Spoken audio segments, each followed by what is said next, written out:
There are so many companies now that can reconstruct facts about you purely based off your DNA. In all 50 states across the United States, all newborns are genetically sequenced by law. And the state in New York retains the newborn's DNA by law. What if your DNA, your memories, your entire life wasn't truly yours? What if the most intimate parts of you, your health, your history, your potential, were locked inside systems you don't control and watched by people you've never met, who sell your very essence without you even knowing?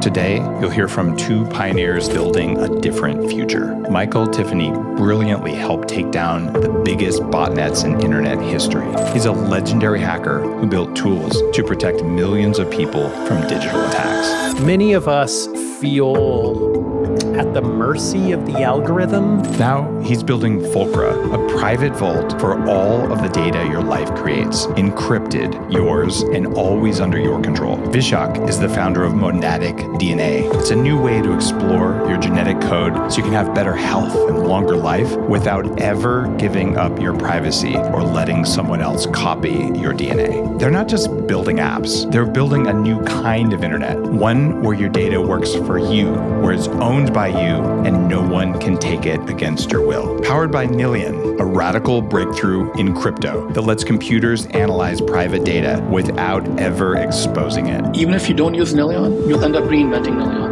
They're not just protecting your data, they're rebuilding the internet around you, because your identity, your biology, your future should never belong to someone else. This is the future of privacy, of health, of you owning yourself, your data, your DNA, your rules. It's time to take it all back. In modern life, each of us as ordinary people now have the complexity of an enterprise. You can be a cyborg today if you can command the technology in your life in a kind of coherent swarm. If you develop systems that are unhackable, usually guys in sunglasses and black suits roll up to your house and have a little conversation with you before the black helicopters start following you.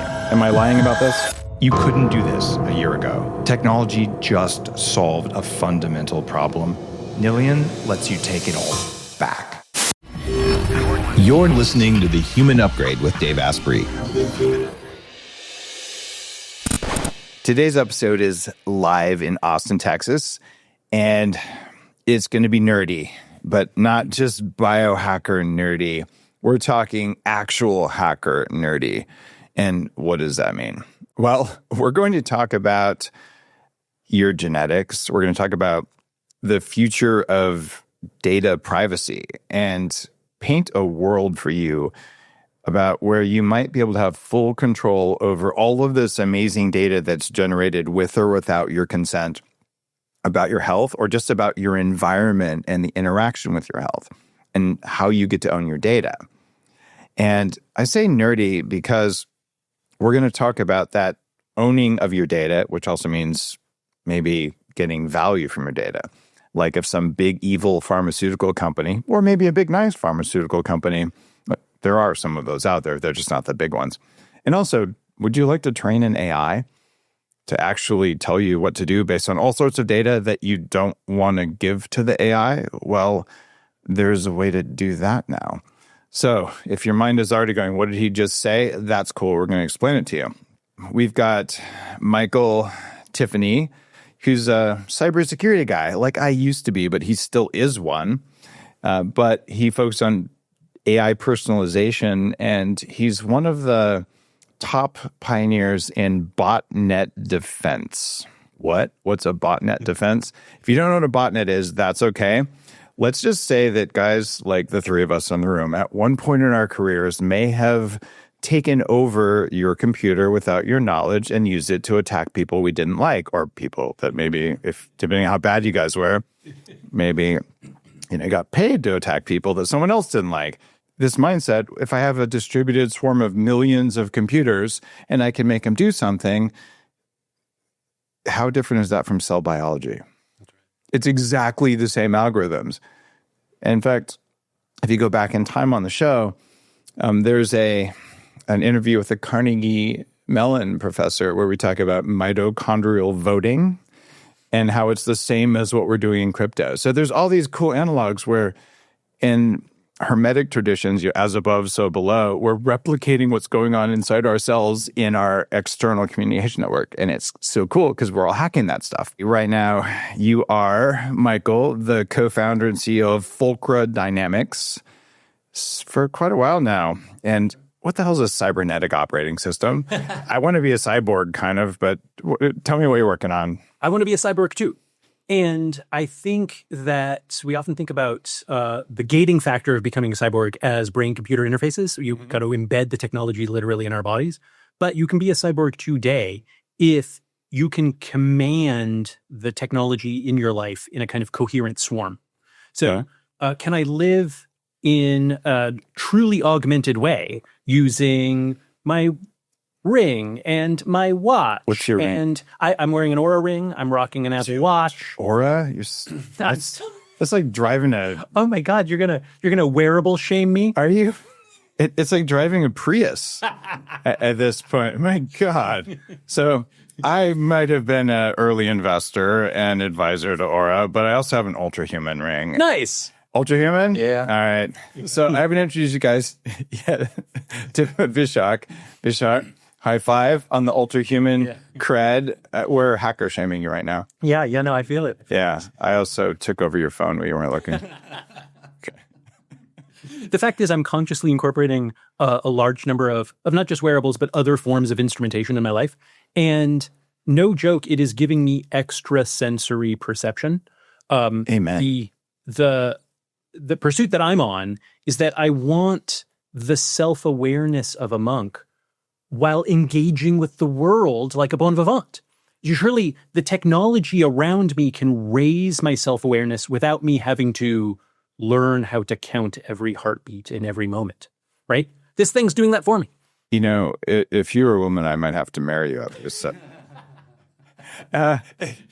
The extrasensory perception from tech, we'll get into that a little bit more. Yes, you gain more self-awareness more quickly with feedback and data and knowledge than otherwise. It's just a lot of work to think of that stuff, right? That's right. Okay, what is a cybernetic operating system? And then we've got to introduce Vishakh, who's also a cool hacker with some cool stuff going on. So quickly, as we were just comparing, in modern life, each of us as ordinary people now have the IT complexity of an enterprise. We've got a lot of different tech from different vendors. Mm-hmm. It's a mix of on-prem, if you will, and in the cloud. Mm-hmm. But there's no such thing as an enterprise operating system for people. The enterprise can choose between Palantir or SAP, MuleSoft. There's an entire category. Mm-hmm. Whereas operating systems for ordinary people are bound to a specific device.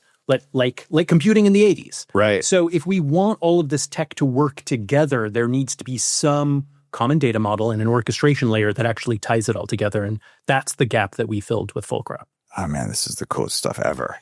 Orchestration layers. And so I actually don't have good data on listeners. I can tell you that 58% of my Instagram audience is women versus men. I can tell you for the podcasts and YouTube, and we have all this data.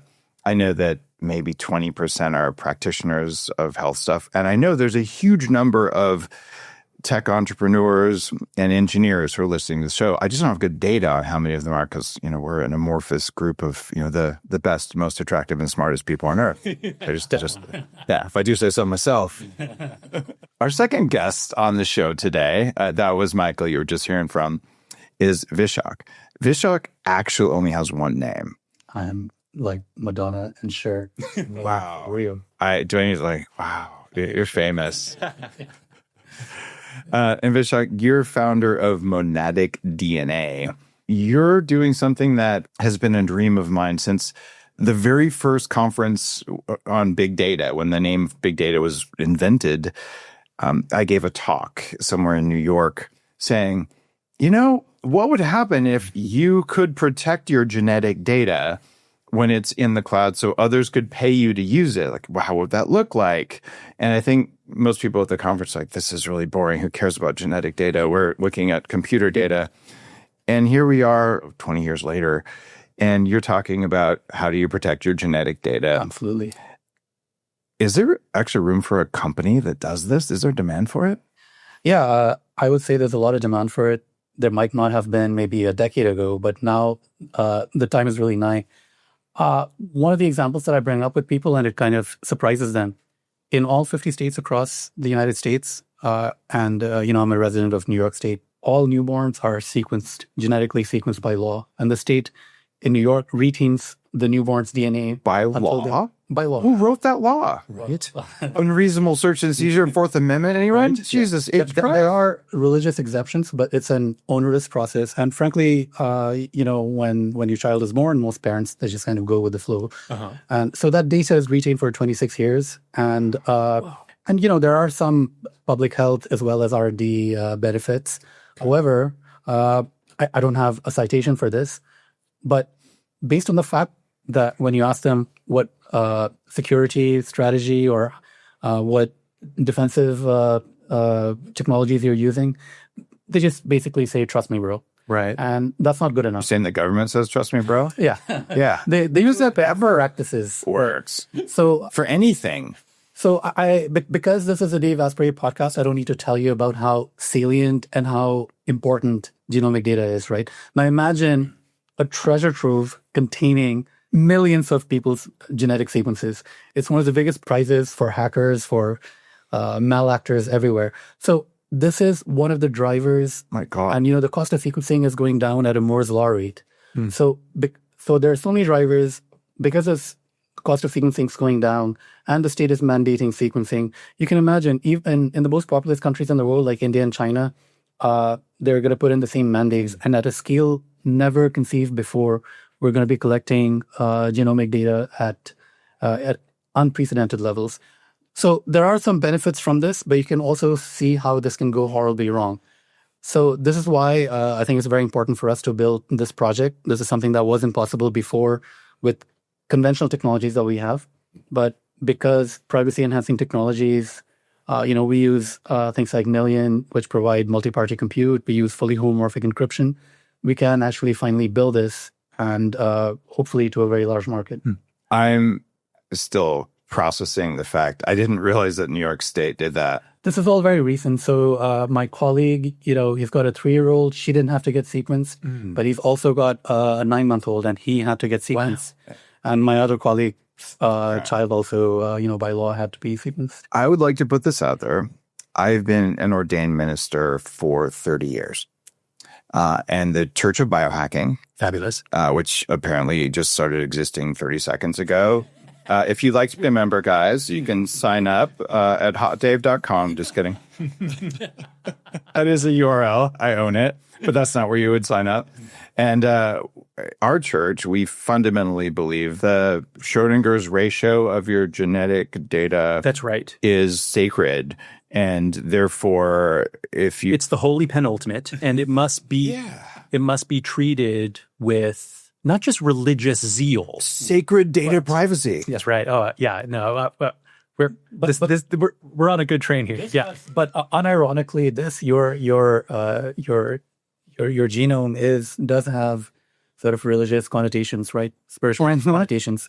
It is in some way, it is one of the truest expressions of you, most intimate expressions of you. And there are so many companies now that can reconstruct facts about you purely based on your based off your DNA. Mm-hmm. So a lot of people at the individual level are not so concerned about privacy, about genomic privacy, but already at the societal level, there's rules and regulations that make it absolutely catastrophic if you actually breach genetic data, and that's for good reason, right? Like this.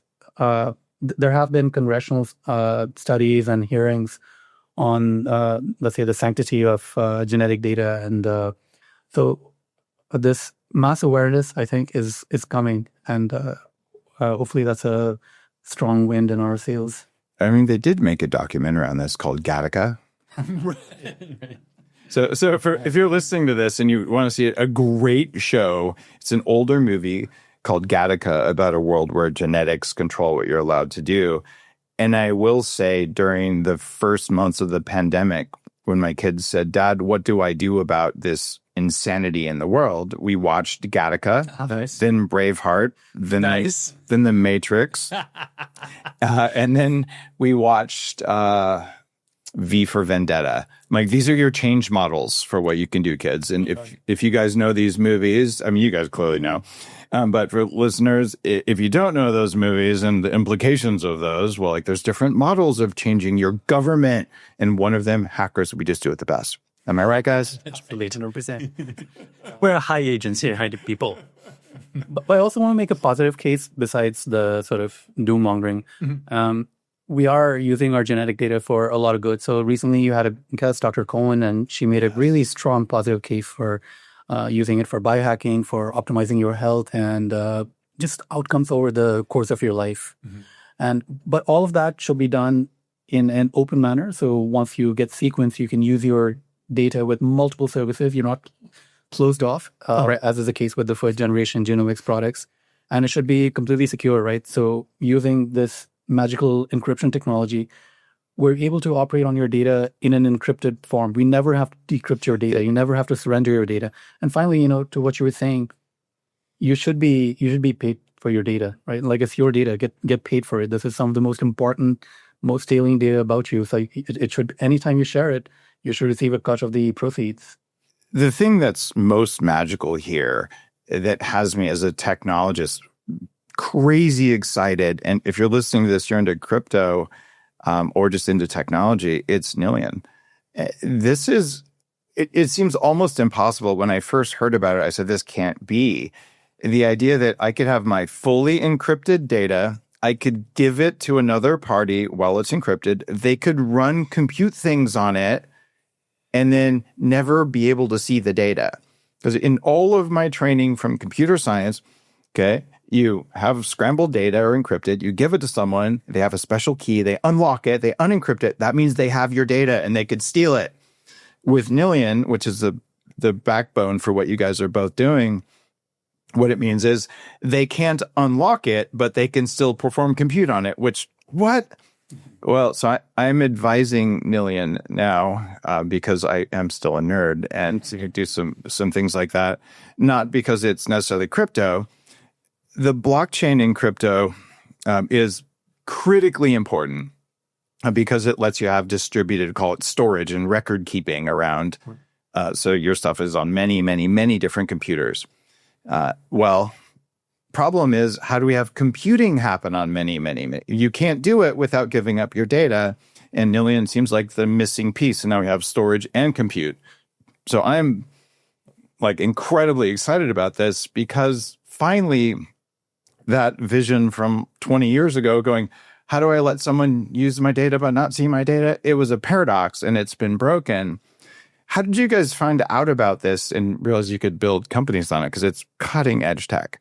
Right. I have been obsessed with data sovereignty for a long time. Okay. And in the pursuit of Fulcra's vision, we necessarily need to help people gather all of the data that their lives brings.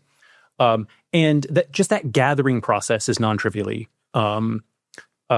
difficult.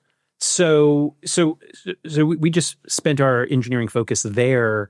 And Nillion actually heard about us working on that data gathering piece and said, hey, we're working on multi-party computation that it is privacy preserving. And that's something that I have been, let's say, a fan of from a distance for really quite some time. The dream of both MPC, of multi-party computation and fully homomorphic encryption is something that has captivated me for a long time because I am myself a cryptography nerd. So that got me curious. Okay. And then it was a question of where we should begin. What would be a good validating experiment?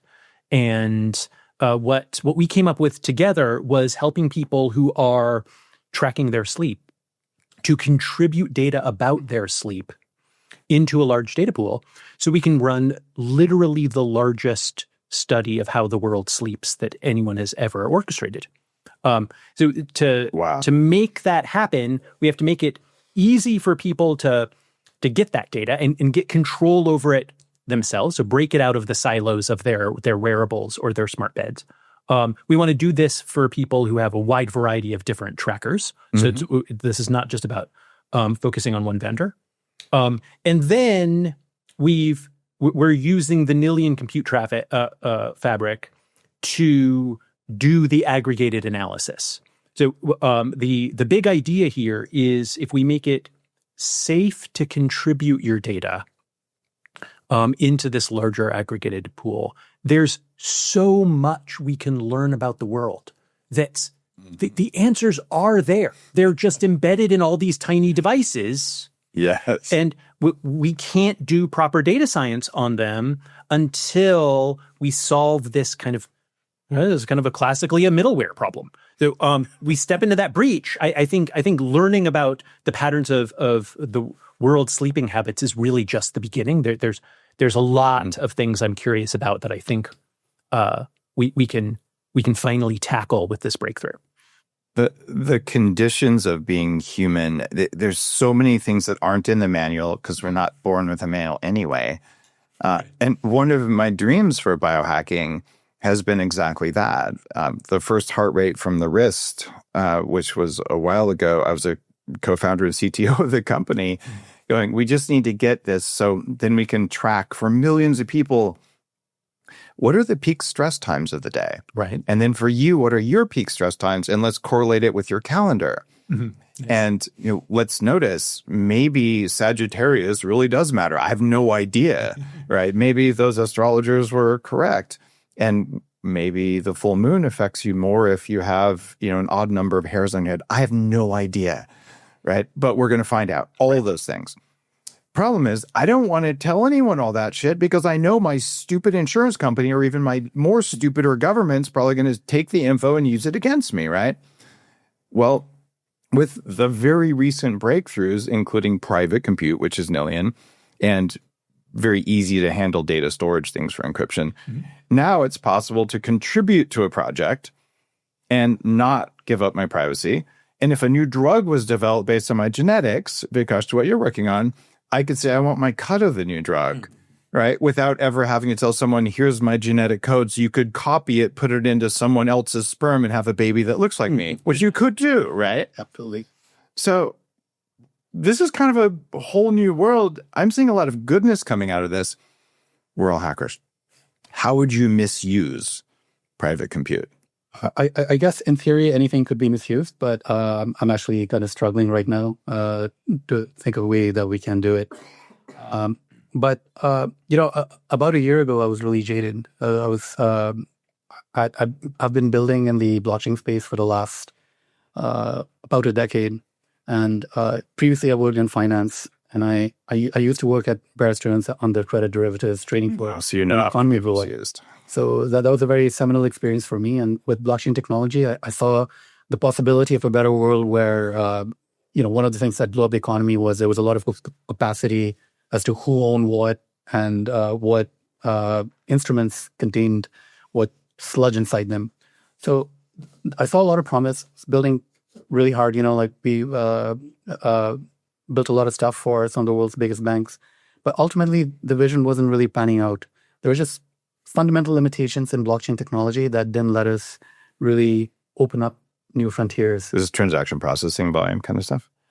Yeah, so transaction processing, also, you can't really easily put data anywhere. And it's very hard to maintain privacy, which is a very limiting factor. And of course, how do you actually handle the encryption, decryption of data? So we didn't really have anything that was truly revolutionary. There's some stuff like decentralized finance and stuff, but very jaded. So about a year ago, with my team, we were at a hackathon. We saw there was something called Nillion, and it said that they offer a blind computation platform. I've heard this before, we've heard about fully homomorphic encryption, multi-party compute, but it's always been slow. It's been super slow, and it's just really hard to use. So I also have a comp bio background. I've done computational biology in the past. So, and I'm really frustrated with the state of genomic data sharing, genomic services, personal genomics. So I said, why not? Let's give this a try. So we built something for the hackathon, and I was shocked. It actually worked. So when we put data on Nillion, it actually, held fully encrypted data. we were able to do all the same traits analysis as 23andMe in a really performant manner. So And it was private the whole time. it was private the whole time. It just blew my mind. In theory, I know how it works, but to see it actually work in practice on my computer in real time, that was quite mind-blowing, because this stuff has been promised for a long time, but no one's really scaled it. So naturally, we won the hackathon, not to toot my own horn. So it was nice to win, but a lot of people said, why don't you actually build this out? So we looked into it. We did our legal diligence, and it cost a lot of money. We also did some technical diligence, but the unlock, a lot of people say 0 to 1. It's almost a cliche term, but this is one of the 0 to 1 moments for us, because anything that we wanted to do, privacy preserving, entailed in the real world some form of decryption. So you would be pwned at some point in the process. By the way, that's a hacker verb. When someone's going to steal your data. Yeah. So to do stuff without pwnage was actually a very world-shattering moment in a good way. And the Nillion team, they reached out to us. They offered us a lot of support, very responsive to our needs. So what's really working out compared to other options is the storage and compute live together. We just take some data. We don't have to know too much about it. We just plonk it on the platform. We know it's encrypted. No one can take it. And, we can run computations, goes back to the user. And most importantly, users, let's say they're sick of us, they can just delete their data. And then there's nothing else that you could do with it. Yeah. Do you guys own Nillion tokens? I personally don't own Nillion tokens. I know a lot of people out there are getting their token allocations, but our company is part of the Nillion Nucleus Builders program. So in theory, if we built a successful app and it does well over 4 years, we will have Nillion tokens. Those are my tokens for you. So we will only get Nillion tokens if we do a good job. We see ourselves as facilitators of what our users want to do. So we are trying to keep our, let's say, attachments small, but we follow user requests. And honestly, it's that ground up initiative that actually led us to Nillion in the first place. I have a pretty good track record at this point of being a good futurist. First e-commerce on the planet would be one of those. And if you're listening to this and you haven't heard me brag about that, not really bragging, but the first product sold was a T-shirt that said "Caffeine, my drug of choice," with the molecule that's on my bicep today. Yes. And I sold it over something called Usenet, which is now dead. You guys remember Usenet, probably. Oh, yes. I learned a lot from Usenet. Google destroyed the archive. I'm afraid. Of Usenet. So we had actually the original stuff from alt.drugs.caffeine. At the time, we called it flaming because trolling wasn't the right word yet. But I trolled a Rutgers professor who said, no one's ever going to make money on the internet. I'm like, well, look at you, Mr. Ivy League. I already am. That was how people found out that I was doing this. This was pre-Andreessen, pre-web browser and all. And I look at the transition of technology from back then, it was so just funky. Right. To how we got now. People mail you checks? Yes. Yeah, that's how checkout worked? People mailed me checks, and then they started faxing checks to me. Freaking faxes. I had a little fax card in my PC. Fabulous. And then the first online payment processor was called First Virtual. And Lee Stein, who's become a friend, was the founder of it back then. I met him 25 years later. Just saw him last week. Yes. And it was a bizarre time. Philip Zimmerman from PGP, the encryption we all use today, was getting prosecuted for letting people see encryption. The original crypto wars. I had a T-shirt that had a barcode implementation of RSA encryption. And on the back, it's a warning, this T-shirt is a munition. And letting someone see me wearing that T-shirt who was not a U.S.-born citizen was the same crime as sending, munitions to an enemy. So I committed a felony every day by wearing my T-shirt in airports. All the cool shit that we've built over the past, 30 years of my career, like the Web 1.0 stuff, every single thing where I'm like, there's so much good that we can do. Right. they turned this beautiful information sharing platform into a surveillance platform. Everything that can be misused by a government or maybe a large pharmaceutical company will be. How would I break this hat on? And I'm not finding a good way to break Nillion or distributed private compute, other than maybe to let a bad actor, criminal organization, or government, or maybe one combined, they could do bad things I couldn't see, but I could do bad or good things they couldn't see. That's right. I'm not seeing the bad use of this for the first time in any tech, but maybe I'm just not thinking hard enough. Having thought about this, like, here's the formalism I'll present. The crimes that this would uniquely empower are crimes that are somehow otherwise CPU bound, right? Okay. Because you have free private, you have this distributed computation platform that people are, for their own self-interested reasons, wanting to participate in, right? But I can't think of a crime that's like that, right? Like a classic CPU-bound problem is password cracking. But what is the universe where you're enhanced criminally by using the distributed multi-party computation platform instead of just getting a bunch of GPUs yourself? I guess it could give you scalable access to more compute nodes than you would get. Right. But like that turns out to basically be an economic argument, right? And it is unlikely that MPC is going to somehow be sustainably cheaper as your crime platform than other forms of compute, right? As a crime platform. Yeah, right. Here we go. Sorry. Really, you mean like the IRS? I guess a central insight of my last company at Human was that the right way to fight cybercrime is economically, right? That's the only way. Our enemies are rationally motivated actors that are trying to make money. And so the way to bring the fight to them is to decrease the profits and increase the cost and risks of doing the crime. So once you start thinking about the economic landscape and sustainable asymmetries, then I think you can provide sustainable defenses. So my instinct is also that even, if we just extrapolate into the future where multi-party compute is broadly available, it doesn't look like it's a unique crime enabler, right? Because any more so than buying a bunch of computers and having a criminal data center, right? That's right. In a volcano. Yeah, and then this only applies to that subset of crimes that are, quote unquote, like CPU bound, right? Okay. Which is probably a small number of crimes. So maybe the worst thing you could do with something like Nillion is you're a criminal mastermind and you want to make some sort of genetic virus or something that would have required huge amounts of compute. Right. So then you could get access to huge amounts of compute. Right. A distributed private platform versus just getting some racks in a data center or doing it on AWS and encrypt. Like it's not a thing. Right. It wouldn't enable it in a way that's new.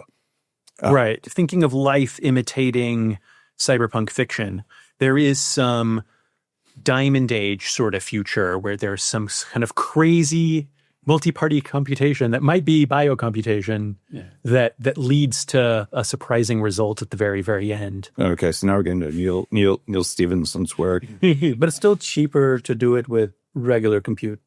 Right? Yeah. Unless that's your vision. Yeah. I mean, there might be some out there scenarios where you're kind of a bunch of malactors are coordinating across the planet and they don't want anyone to know where they're computing. Also, in theory, you could take bad data, evil data, and put it on the platform, but you could put it on any platform. So there's nothing, like you said, there's nothing uniquely enabled or different. Oh, right. There is that problem of like the undo button. Yeah. So on a platform that preserves privacy in this way, you do decrease the ability of anyone to delete things. But I think that's just a fact of the future that we have to live with. It's hard to delete things anyway. Exactly. These days. That's right. Years ago, I went to dinner with the former CTO of a computer security company called RSA. You guys know RSA, and some listeners might have heard of them if you're outside of the tech industry. RSA, if you log into your bank, it probably runs the encryption behind that. It's a very big central computer company. And we had the most amazing conversation. And he's like, I'd just taken my job, and we got notified that a 3-letter agency, I think it was the CIA, if I'm remembering right, had gone in and they had contaminated the salt.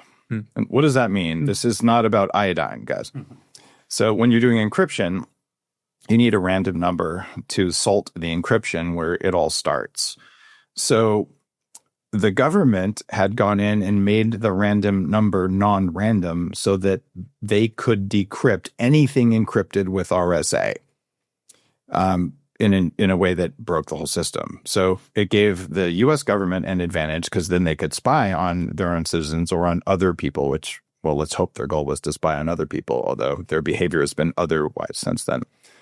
So RSA, when they found this out, they had to go through and replace hundreds of millions of little RSA computer security tokens, and it was a bad thing. And since then, if you develop systems that are unhackable, usually guys in sunglasses and black suits roll up to your house and have a little conversation with you before the black helicopters start following you. Am I lying about this? No, you're absolutely right. This actually happens, right? Yeah. And this speculation, so one of the cryptographic legs that Bitcoin is built on, it was done outside of the purview of the usual standards process. And there's some speculation that there might have been a TLA hand in it. And in fact, there's some speculation TLA made crypto, right? Yeah, there is some speculation. Do you believe that? I don't have a strong opinion. I'm very agnostic about this. But most people would be very for one position or the other, but I'm pretty agnostic. I can absolutely see it happen. At the same time, the amount of value that's stored on some of these chains is absolutely astronomical. And since it hasn't been compromised, perhaps the TLAs are not directly involved, but maybe someone who worked for them is. It's hard to say. There's a lot of effective paranoia about nothing up my sleeve numbers and other like cryptographic primitives. I'm long-term optimistic about humans and long-term skeptical of any particular technology component for the following simple reason. We as designers do our best to design good systems that are resistant to hackers. But we're competing not just with all of the skills of every hacker today, but if you're building systems that are going to endure, you're competing against the skills of hackers 10 years from now as well. Right. And when I look at my own life, am I better, more knowledgeable, and more skillful today than I was 10 years ago? Yes. Right. So to a certain extent, you have to model the adversary as having knowledge and creativity that you don't have access to today. Right. We're not just fighting today's enemies; we're fighting the enemies of the future. So I think that there is no, let's call it defensive security singularity. It's an arms race. Okay. And the reason why the arms race runs the way that it does, and broadly the world has not been destroyed, is that most human beings are actually good. Love that. To a certain extent, it's literally easier to destroy than to create. So the relatively small number of destructive people kind of punch above their weight. But on balance, humans are good. And so the people willing to fight the good fight are work harder because they're working for ideals, not just for profits. And there's more of us. So I'm long-term optimistic, not because I think that any one particular thing that exists today will save us, but rather that collectively we save ourselves. Mm. And even with pessimistic assumptions, with some of these newer technologies that are run over multiple nodes or multiple computers, as long as a single node or a single operator, or it depends, sometimes it could be 2 of 5 or 17 of 100. But it could go down to a single honest operator on a network of multiple nodes. As long as they stay honest, they run correct software, your data cannot be compromised. So that's a big difference between the centralized platforms that, let's say, Amazon runs versus the kinds of things that we're building on platforms like Nillion. All you need is that little cohort of 1 or whatever the number is to stay honest, and your data is safe. And the idea is mind-blowing that, I need a data center that's going to be running my cloud stuff. And with blockchain and something like Nillion, you don't really need a data center because everyone's computer or even phone can be a part of that compute cloud in the vision. So all of a sudden we're kind of changing the way we think about all of this, as long as, like you said, there's one honest operator. When I did the last podcast about crypto, which was with Carnegie Mellon professor, we were talking about establishing trust and your mitochondria vote to figure out like what's the state of the organism, because there's, trillions of these little stupid compute nodes that are all voting with each other, and it's called quorum sensing, and it's real. So like, okay, how do they establish trust? And there's an algorithm that says if a third of them are trustworthy. And with Nillion, we're down to a single trustworthy node is all it takes. Yeah, it just depends on how you configure it, but you could configure it to be that resilient.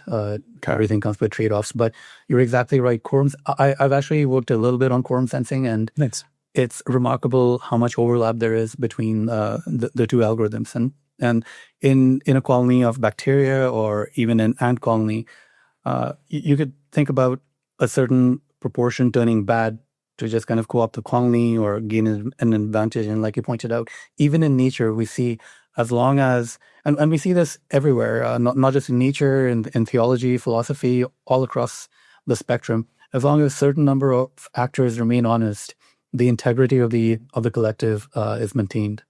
So in some ways, this is nothing new. It's just a re-encapsulation of something that we've been observing with our own eyes for millennia. Right. I think a lot of the phenomena that we deal with in reality are emergent phenomena.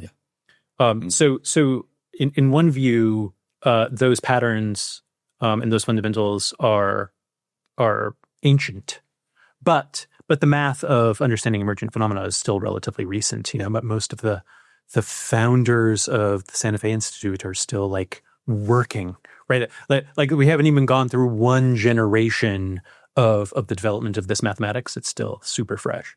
Absolutely. The idea of emergent phenomenon has been at the core of what led me even to my most recent book called Heavily Meditated. Right. It's just coming out. Starting in data center design, I ran the program at UC Santa Cruz extension. And you guys wouldn't know this unless you're Bay Area people, but UC Santa Cruz educates most of the working people in Silicon Valley. So if you're working out there and you want to expand your skills, I ran the web and internet engineering program there for about 5 years in the late 90s, early 2000s, which was a phenomenal way to learn about these things. And what I was finding was there's emergent behaviors in data centers as we moved to doing horizontally scalable. Just add another server, because before that, it was you had to like reinstall everything on a new server and they wouldn't talk to each other. So we started seeing things like router flapping, which still takes down Google every few years, which is an emergent phenomenon. No one can plan it. It's like a storm happens in packets on the internet, and all of a sudden everything collapses. And we're like, oh, that was weird. A basic example of emergent phenomena. Right. So this led me to, and I'm sharing this with you guys because you have great hacker brains, and I want you to shoot holes in this. So I go, oh, that's cool. Right. And listeners, you guys have heard me say this before, but I don't know if these guys have heard it. Look at each mitochondria as an environmental sensor and a compute node. Really stupid computers, but very fast. They have to process reality as if they're just a bacteria. First algorithmic thing, fear. If it's scary, respond right away. Right? And you can run away, hide, kill, whatever. Next thing, if it's food, eat it. Right? Because there might be a famine. You don't know how much food's coming. You don't even sense time. You're a dumb little bacteria. Right. So fear, food, then fucking. Okay. Have to reproduce. Right. Okay. Have either of you done anything you're ashamed of that wasn't one of those three?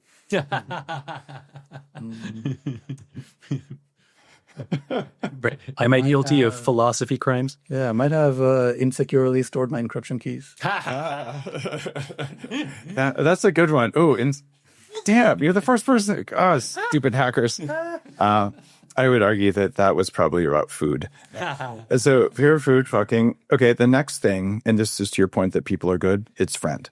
All life on Earth, if you're a bacteria or a skunk or a politician, which is like a skunk, any of those things, you support life around you. Right. You support your species and you support the ecosystem. And you do it without thinking, because bacteria don't have a lot of thinking. They just have compute, but not consciousness that we think of. Right. So fear, food, fucking, friend. And the final one is for humans, I call it forgiveness. In all life, it's evolve, like they improve themselves over time.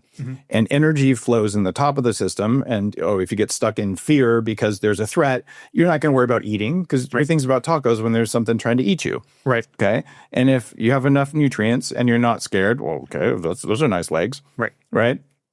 But then you always go into community. That's where all the good stuff happens. Right.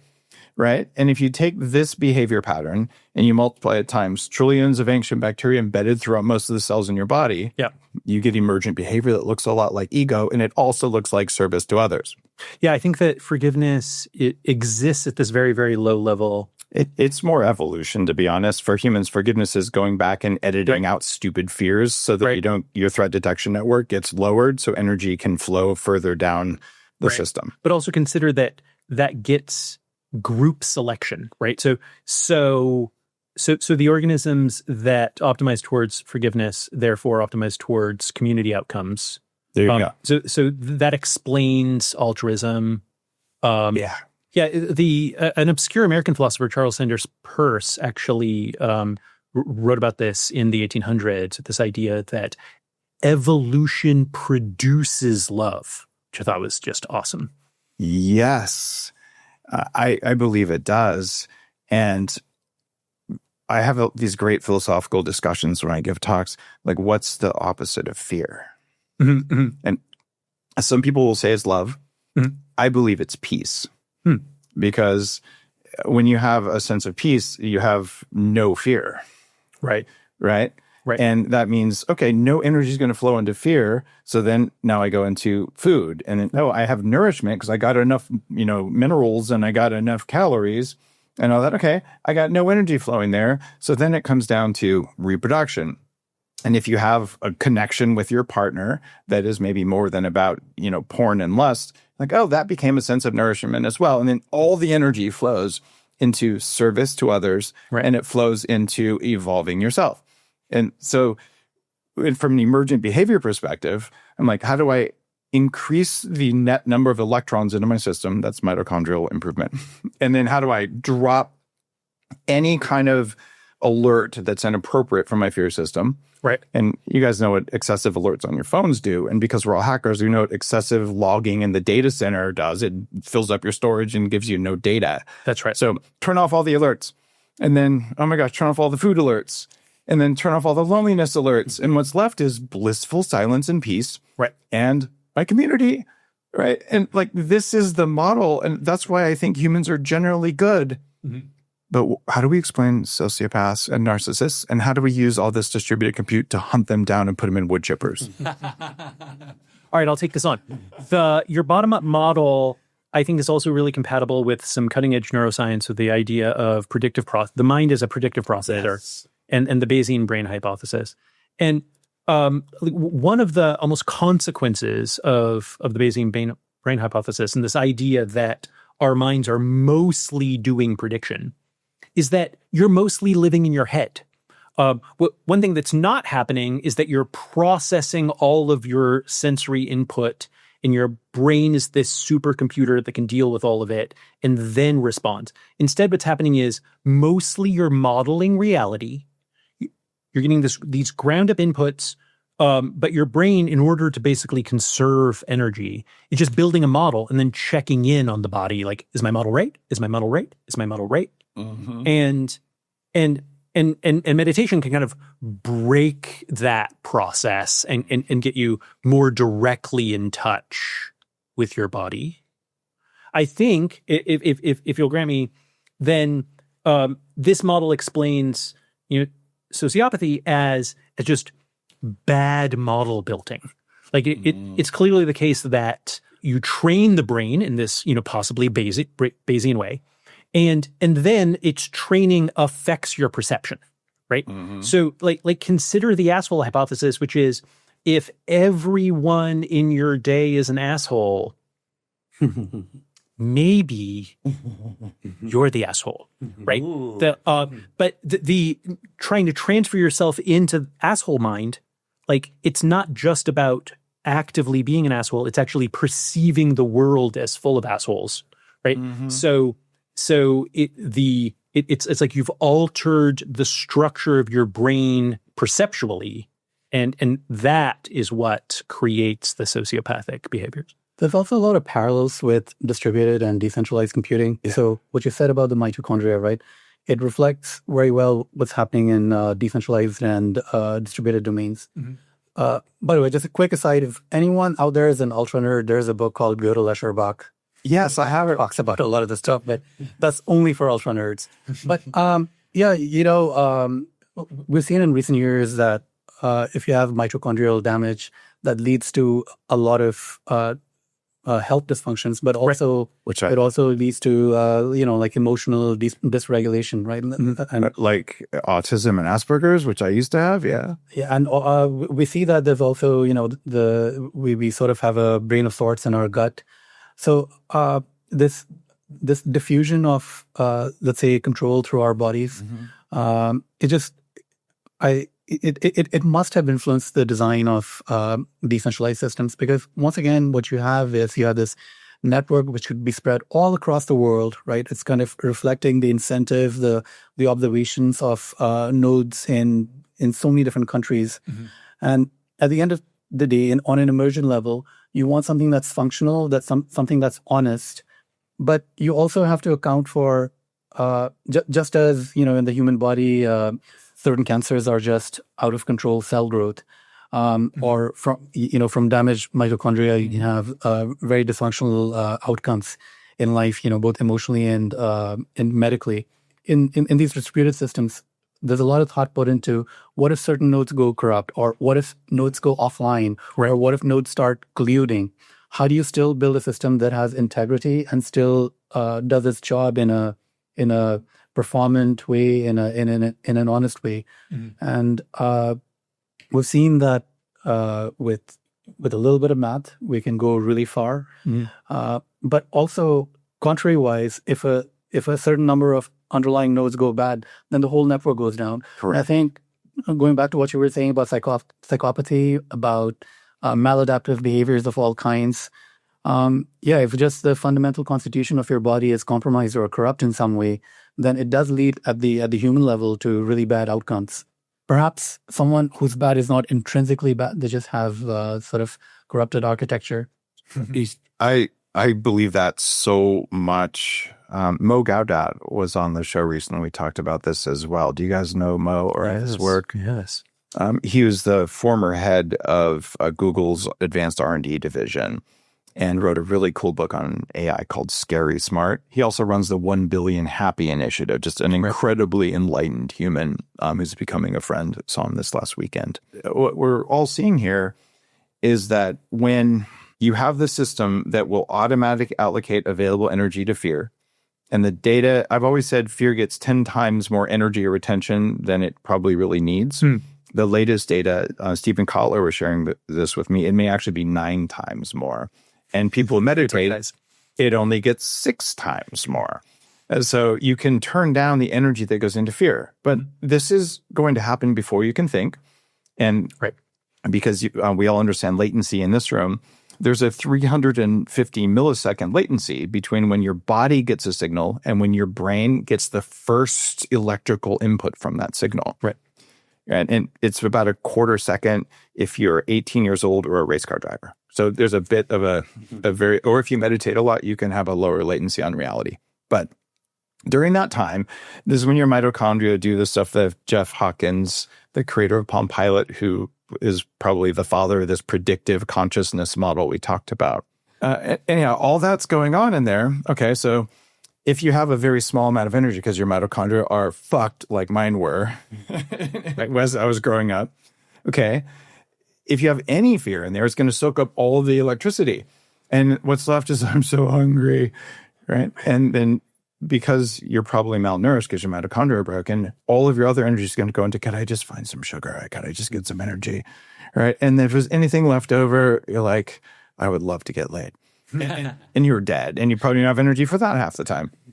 And then to care about your community, there is nothing left electrically to do that, right? You know, to your point, Vikash, and much less to improve yourself, right? So you become very self-centered. And just from a personal perspective, your mind, if this is happening in early childhood, because the electricity is so low, it actually turns off or just never trains a lot of the sensory inputs that are possible. This is why you see light sensitivity, sound sensitivity, weird taste sensitivity, and all these other weird things in kids with Asperger's or autism, right? Well, low-powered system and static on all the inputs. The thing that's changing the world is if you take someone whose brain grew up to be hyper-efficient algorithmically because there's no power and there's too many scary and irritating things, like other humans. Right. Well, if you can fix the mitochondrial power and then you can retrain the system, now you have a hyper-efficient processor with enough power. And this is why you see people who were high-functioning autistics who get their health back are like, what the hell are they doing? I think that fixing our hardware by fixing our environment is the path to creating happy, healthy humans to support each other. Right. You guys agree with that? Yeah, I've had the privilege or the misfortune of having grown up in very, very incredibly different places. I've grown up in like tribal regions in India, that used to be proper jungle. I've grown up in the Himalayan mountains. Wow. I used to live in California. Now I live in New York and so on. So I've just big cities, middle of nowhere, just very, very diverse circumstances growing up. And, everywhere has its own dysfunction. So I know mold is something that you talk about a lot. I've grown up in tropical areas where, there's inherently a lot of mold, but also the way people live, the construction, there's just so much mold out there. So one thing I've observed is there is tremendous human potential everywhere. But for different reasons, in every set of circumstances, people are sort of dysregulated. There's the particular shortcomings of every environment that we live in. And human outcomes are different.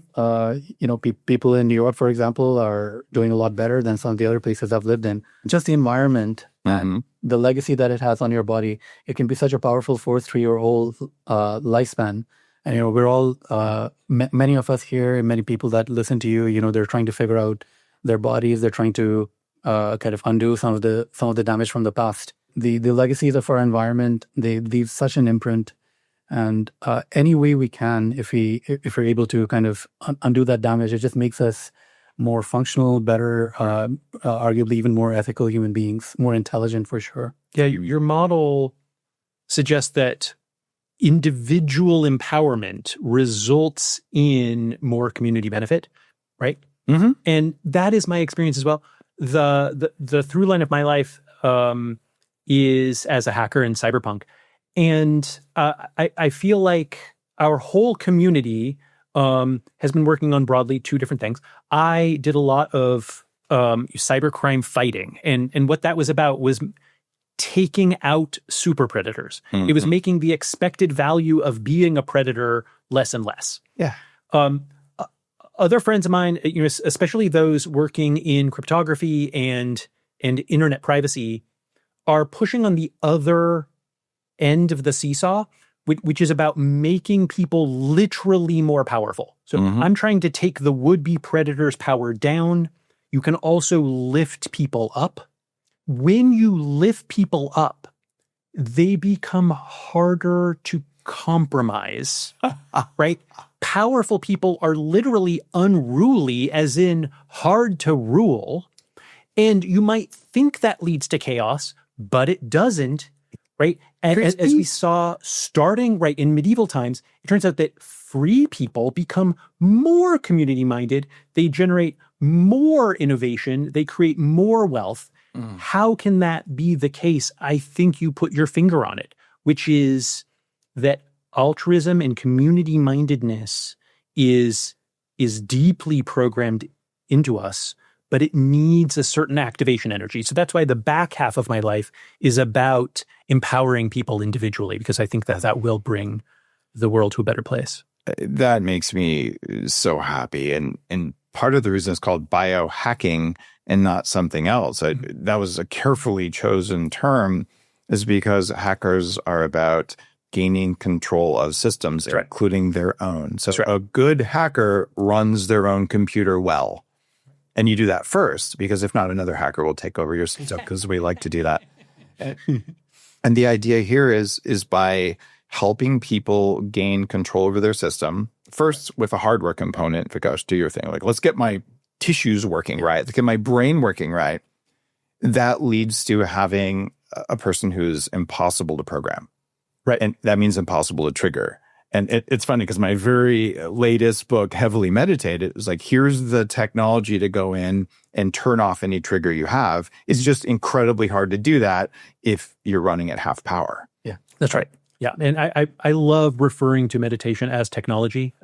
I've had a 30-year meditation practice. And in my experience of it, it is 100% about skill building. I've literally added tools and procedures into my brain that are, first and foremost, not super useful. It's just not about like transcending reality. It's actually about being more practically alive while I'm alive.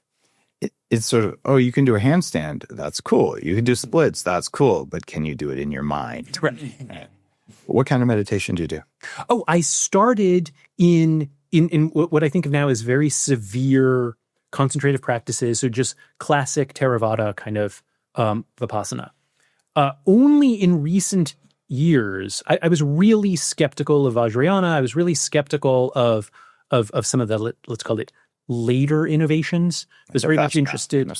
That's right. So I was like, I'm going to get into the, OG Buddha's like original IP, right? I'm just going to master that. I don't know about this other stuff. And I only in the past few years realized how like closed-minded that was. So now I've been learning, just open awareness. So meditative states that have no concentration object, that just rest in the vastness of awareness. And that's super useful. Like I should have done that far earlier. Though I also like absorptive states. So like many people like me, I've been doing jhana hacking. Can I enter, states very deliberately that are amplifying, good feelings, and that's super fun. I've just very much a playful attitude. I'm just playing with my mind. If I'd have known this, I would have asked you to read an advanced copy of my book before I was put out there, because same thing. You haven't read it. You probably don't even know about Heavily Meditated yet, but I talk about meditation as a technology. Excellent. And one of the problems we have is that our lineages were the old intellectual property protection. It's like, well, we're not going to tell you the secrets unless you live in our monastery for 10 years. And there was a reason for that. And now all the lineage knowledge, it's already in whatever AI model you're looking at. Like it's out there. Right.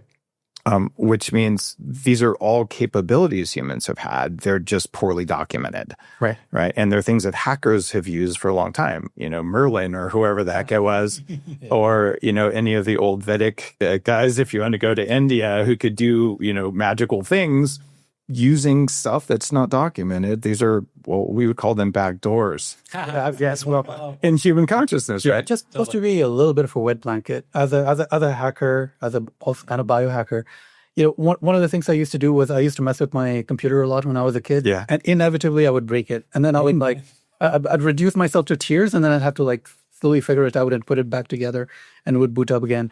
And with meditation, it is possible to mess up your mind. The mind is a wonderful and powerful thing. And just like reassembling a PC, if you reassemble your mind, you do have to, a certain degree of caution is warranted. So I think in the past, that's why a lot of this knowledge was closed off, perhaps to guide people who were doing this in a proper way. But now everything is open source. Everything is democratic. We're taking all these technologies into our hands, but with power also comes responsibility. So I think with these powerful technologies that we have to better our minds, better ourselves, don't do what I did when I was messing with my computer when I was a kid. There are ways to mess things up badly, but has it happened to you? It hasn't happened to me, but I have encountered a lot of people for whom that's from meditation or psychedelics. From both, but definitely meditation. And there are resources out there that do help if you manage to, put yourself in an error state. Gosh, thank you like 10,000% for saying that.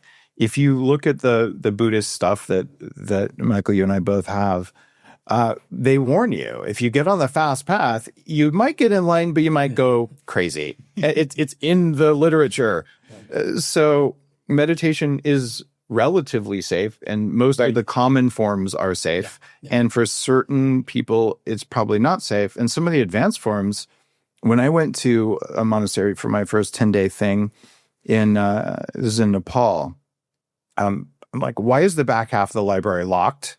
And they're like, that's only for advanced students. And I'm like, that is a crime. Like the same as locking up the Vatican archives. Like bullshit. This is human knowledge. And they're like, yeah, I might have been younger. And so I do think, though, that we need to know that kind of thing. Absolutely.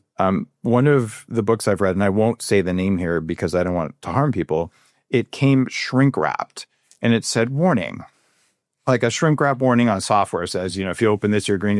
His warning was 1/3 of the people who participated in this research are either dead or clinically insane. Like, please do not do this at home. Do it with a trained, do it with a trained facilitator, or like great harm can come to you. Yet this is human knowledge. So hackers like us were like, that's crack. We have to read it. And that's why I said it, because in the biohacking community, we are so inquisitive and we're willing to go the extra mile. And honestly, some people have no restraint, whether it's supplements, whether it's meditation. You can do a bad job. So you just, but with the architecture of your mind, one has to be careful. It's like you have a very evolved 30-year mature process towards meditation, and you're getting so much from that. And I think we should all follow that example. Well, one of the things that I love about the hacker community, and we also see this in the biohacker community, is a strong culture of show and tell. Yes. Like you might think, this is like a bunch of cowboys, and cowboys do not get together in conferences with PowerPoints. They're called rodeos. Well, but rodeos are very competitive, and hacker culture is actually a gift culture, right? You gain status by what knowledge you give away. Honestly, I think that's because no one is going to save us. There is no authority that is coming to rescue us. We have to save ourselves. And so you need a community of knowledge sharers that are not just sharing what works, but are also like generously trying to guide others. And that's how we've survived as a hacker community, I think. And that's the way out as we're on the edge of biohacking as well. It's also why I didn't trademark the term biohacker, because I totally could have. I mean, no, this is a community thing. It's not a Dave thing, right? Because it just wouldn't be doing what it's doing in the world.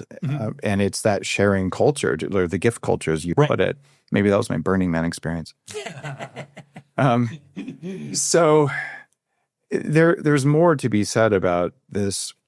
And I'm really grateful you talked about the downside of this, because anytime when I was in my 20s, I'm like, we're working on the groundbreaking technology, it's going to change the world. I'm like, no engineer would ever do something evil with this. The engineers will protect us from the bad corporate people.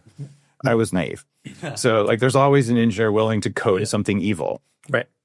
So we have to look at, what could we do to ourselves? So I started doing very primitive neurofeedback sometime in the mid-90s at a chiropractor's office.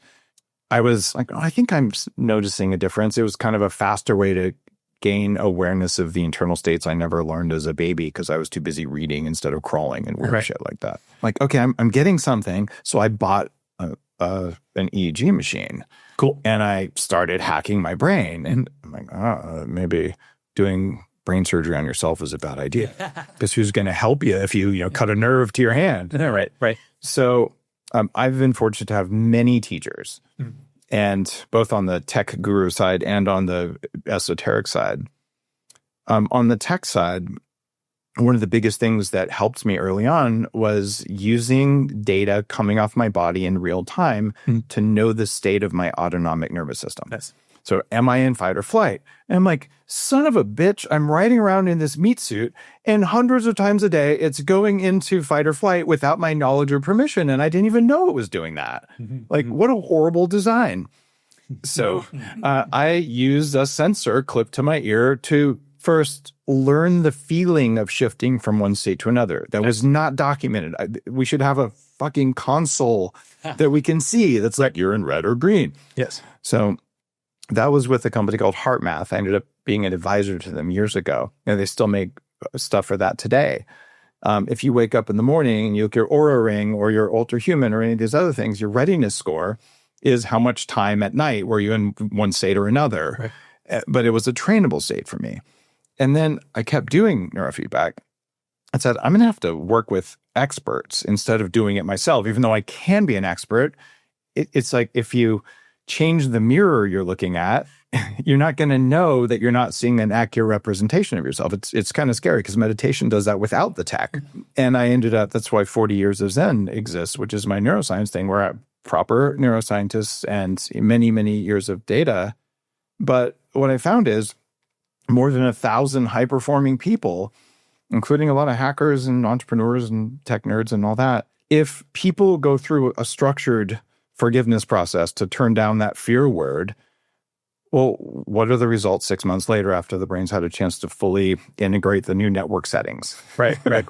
And 91.7% of people report improvements in relationships. Right. Which supports that idea that it's going to go down to friend, right? Mm-hmm. Yeah. And I guess that would be fucking and friend, depending on what you do with your friends. Mm-hmm. But I mean, it's a really big deal. And then all the other metrics for happiness go up. Right. But I did one time with one of our clinical grade systems, like I was kind of lazy and one of the electrodes wouldn't properly get on my forehead. I'm like, who cares? I'm just going to do my advanced training protocols that are customized for my brain. I broke my brain. I literally, for the next 2 days, I'm like, I cannot get out of this brain fog. Brain fog has been a part of my life for most of it. I don't have brain fog anymore. Yeah. It's gone. Yes. But it came back and nothing, modafinil, coffee, nothing would fix it. And fortunately, I have resources. So I'm like, okay. So we went and looked at my brain waves and then created a protocol to undo what I did. But if I had done that with meditation, or if I had done that with I'm a cowboy with clinical grade neuro gear, I would have been disabled. Maybe not disabled. I just would have run at 50% of my capacity. So I'm deeply grateful that you're bringing up this stuff isn't for the faint of heart. And also, this is what community is for. So if you're in a community of consciousness, people, I don't care if you're dealing with computers, with sensors, with Internet of Things. Well, number one, your community is going to help you right there. Number two, let's use Nillion, let's use Fulcra, let's use these distributed platforms. So now you know what you did because everyone shared everything anonymously. It's like, oh, it turns out everyone who sets it up like that has this effect. Or only people with this genetic who also looked at a blinking green light 3 times today had this problem. Right? We don't know. But I think the two of you are solving this for humanity. And am I overstating this? A few things come to mind. So the first is, so based on fMRI studies, it seems there is some kind of default network and an active network in our brains. And with meditation, you can see it at work. But wouldn't it be really nice if you could actually visualize it on a screen and just be able to train it? So I'm really hopeful for a future where we have live telemetrics from our brain, like a Grafana dashboard, if you will. And that just makes the whole process more transparent and hopeful. The second thing is community is really at the core of what we do. As biohackers, as technologists, we're building a common corpus of knowledge that hopefully will benefit everybody, right? Like we're the vanguard that's bringing adoption to all these techniques, and hopefully also to this more secure way of examining ourselves and improving our lives. And these are things that'll go downstream to the rest of the human population and just lead to better outcomes, a reduction in fear, a larger consciousness. And the name for our product, Monadic DNA, it's not necessarily a programmer thing. It actually comes from philosophy. It comes from the concept of a monad, right? So the way we think about it is the data or the genes coming in they're all the little monads in the philosophical formulation. And then there's like the one grand monad, which is the collective outcome from securely and effectively examining all our genetic data, our structured health data, and coming up with insights that helps the world organism. It's a bit out there, but that's a real basis for our project's name. We're going to be doing so many interesting things, not just with all the data that you're gathering, but in our case with genetic insights, just being able to control our gene expression, being able to look at our methylation and improve our inner age without leaking it to others. And but these are powerful things. There are extremely positive outcomes, but in the process, if we do it alone, we can really mess ourselves up. So by facilitating all this in a even a decentralized system, at the end of the day, it's a community of people. There's no central authority running the whole thing. It's a bunch of people around the world that have to make the decision to participate in something that implicitly is bigger than themselves. So like that, I really hope is going to be the paradigm by which we operate, as we're on the threshold of doing really, really powerful things with ourselves beyond just uploading stuff to ChatGPT, because all kinds of really powerful insights are going to emerge on your platform with all the other things that we're doing. We're going to be composing over each other's data. So this community aspect is really important. Otherwise, in an isolated way, right? Like that consciousness isn't going to arrive, and we can badly mess ourselves up, as you mentioned with your missing electrode, and I did with some meditation experiments. It's so cool because at one level, biohacking was to make longevity and consciousness cool for young people. If I'd have just known this stuff when I was 19, because the stuff that makes old people young makes young people powerful. Nice. Right. And in my 20s, I was so sick, I learned from people in their 80s. I'm like, whoa, you mean I could live way longer than I'm supposed to? And our sister organization to the nonprofit longevity group was the Institute for Noetic Sciences, which is a very advanced consciousness group in Silicon Valley studying the most esoteric consciousness things we can do. So I'm like, oh my God, I guess I have to pay attention. And I normally wouldn't have got that till I was 40. I just got punched in the face when I was 20, so I had to learn it. The other thing biohacking did is it's restating epigenetics. Right. And you look at Bruce Lipton, who I've been honored to have on the show, and to call a friend who's, a cell biologist who became a consciousness researcher from what he saw in Petri dishes. So what's happening here is we have the genome, and not just one human genome. You have, with Monadic DNA, we're going to get a picture of all the genetic stuff with appropriate privacy, which is necessary so you don't do big evil things.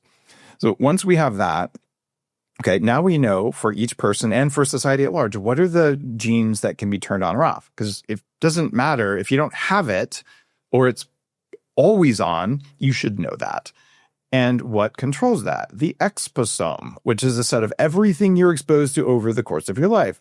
Oh, and Fulcra is collecting as much of the exposome for every person as possible. That's right. And so if you go back to when I started writing about this stuff, I'm like, if one of my earlier blog posts, introducing your exposome to where nobody knows. Well, the thought that I'm going to be able to measure all of this stuff, like we know Internet of Things and we'll have environmental sensors and all that, we're still capturing less than 1% of everything we're exposed to. That's right. But you're saying that I would be able to log all of this in your system for my entire life and predictively understand what was the interaction between my environment, all the weird variables, including the ones that were just for me and ones that affect the whole planet, like gravity waves or something. Sure. Throw those in there. Right. And now I have not just my genome, but I have my genome compared to everyone else. We put that stuff together. Did we just unlock stuff for humans that no one's ever done before? I think so. We really have built the Grafana for life. And this is appealing to a certain kind of data-driven person who wants that dashboard, just see their life. They want that almost video game experience where you can bring up your character sheet. How am I doing? But there's this other just passive benefit that we get when we can gather that data for ourselves, make it unambiguously our own, stored in a way that is designed to last the rest of your life. There are so many secrets buried in your life because our brains are not good at collecting discrete data and noticing small changes over time.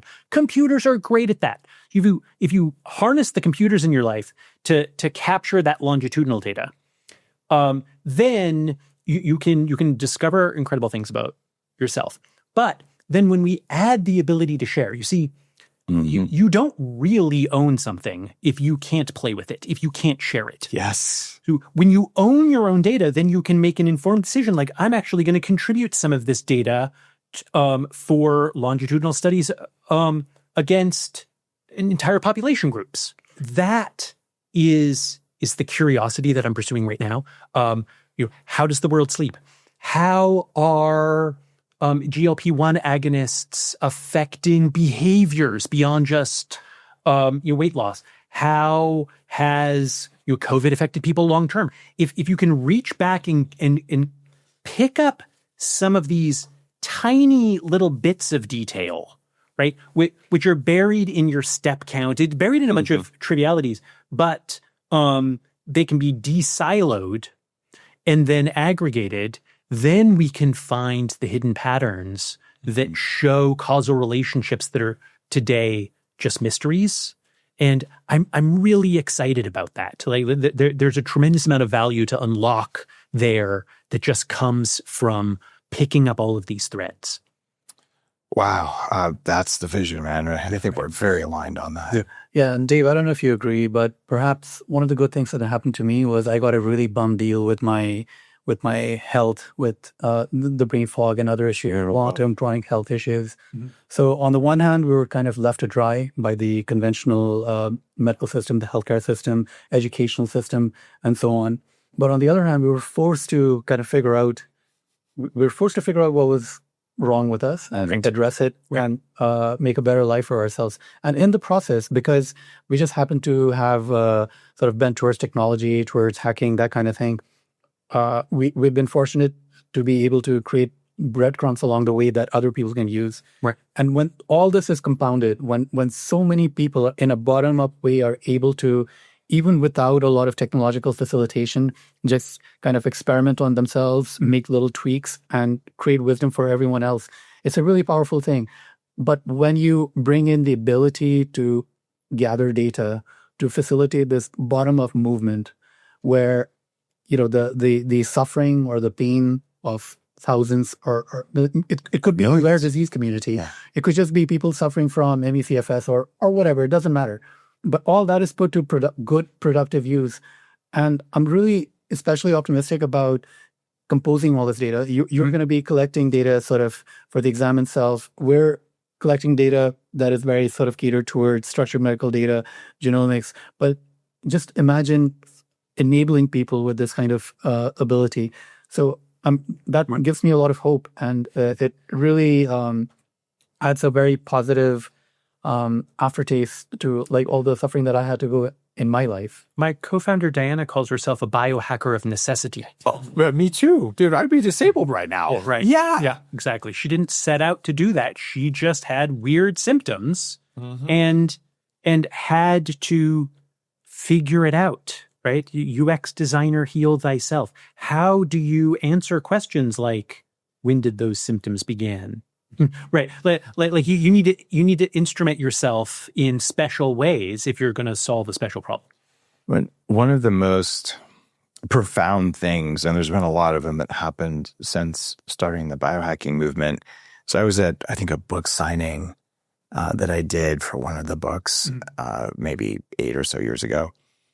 And this family walked up and they said, Dave, we got you a present. And it was a bag. It had a couple of grass-fed steaks, I think some tallow in it. And there was a card in it. And it just said, our whole family's been changed. We started doing what you talked about. And there's a photo, and it was of a 16-year-old girl. And she was very inflamed, pimples, overweight substantially, a lot like me when I was a teenager. And then a picture 3 months later, and she was a clear skin, normal body weight, shining eyes. Like you wouldn't even know it was the same teenager. Wow. And I was like, wow, like if someone had done this for me, Right. it would have saved me a hell of a lot of suffering. Right. Right. And I've been motivated to share this stuff. I just want anyone to go through this. And I do my best to write so that, young adults will say, oh, I can do something about this. I'm not just, it's not just this way. It feels like, you've gone through this, Vishakh, for sure. Mm-hmm. And Michael, did you have the health issues or you just were lucky? I've been trying to rescue my wife for a long time, which is a major motivator for me. And probably a major motivator for many of us in the biohacker community. Like in this, when you go in this extreme direction, it's not just about yourself, right? Yeah. Like we all have people in our lives with chronic health issues, and a medical care system that is not well situated to help them. Mm-hmm. So by self-experimenting, I think we're also almost inoculating our communities with self-knowledge that empowers us to heal others. Yes. One biohack you're working on now that you're really excited about. You want to go first, Vishakh? I am really excited about combining my genetic traits with my methylation data and just kind of see where I stand.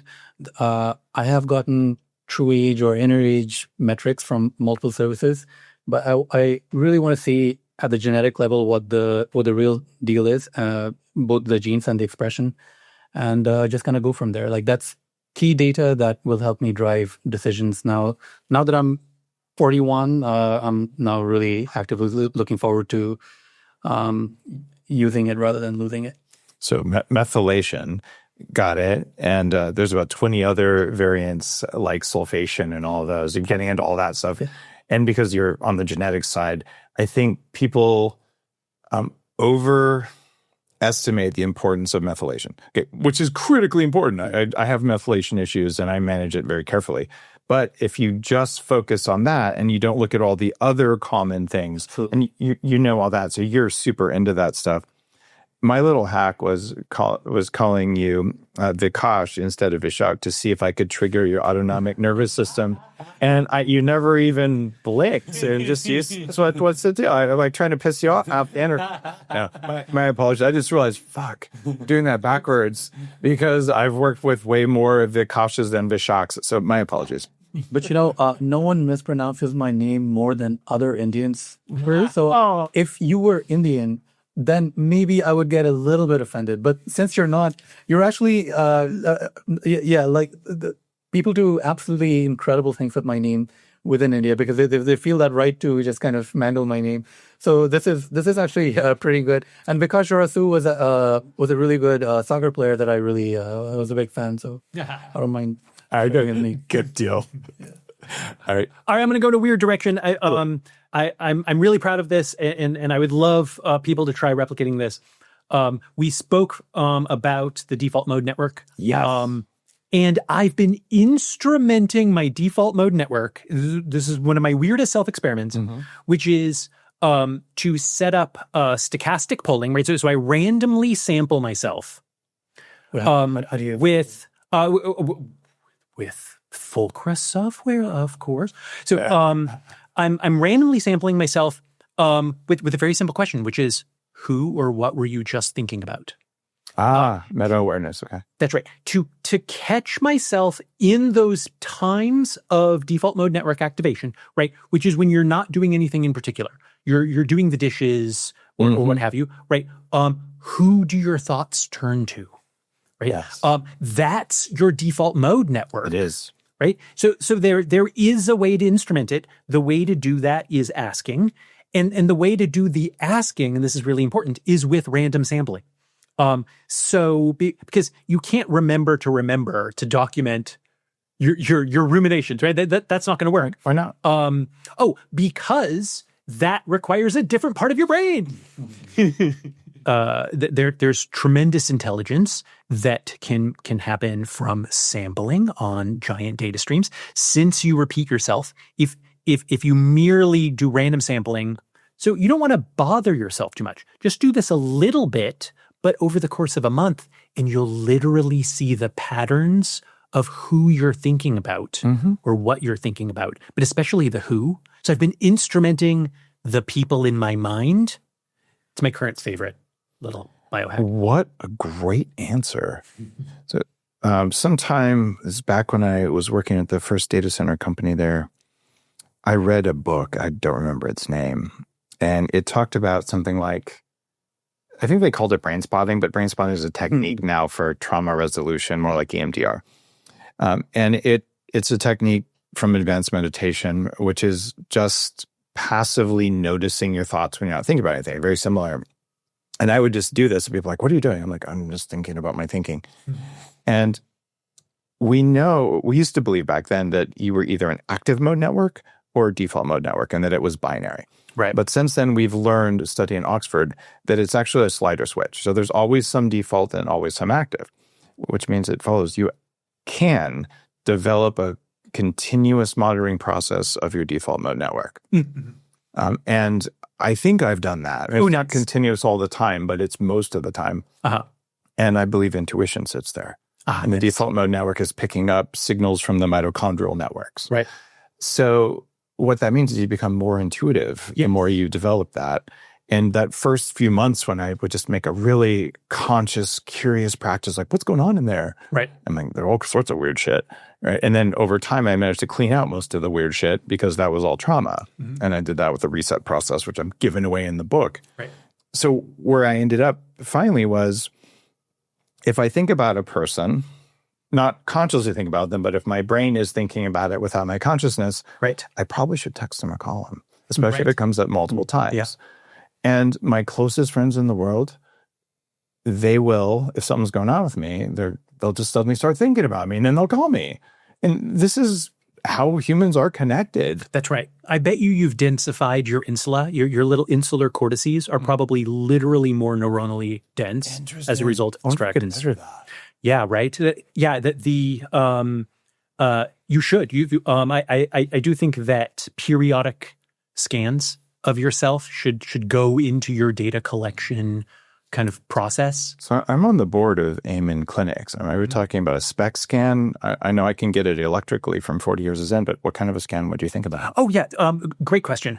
Probably CT scans would get the job done. There's an availability problem. So actually higher resolution MRIs are becoming increasingly accessible to ordinary people.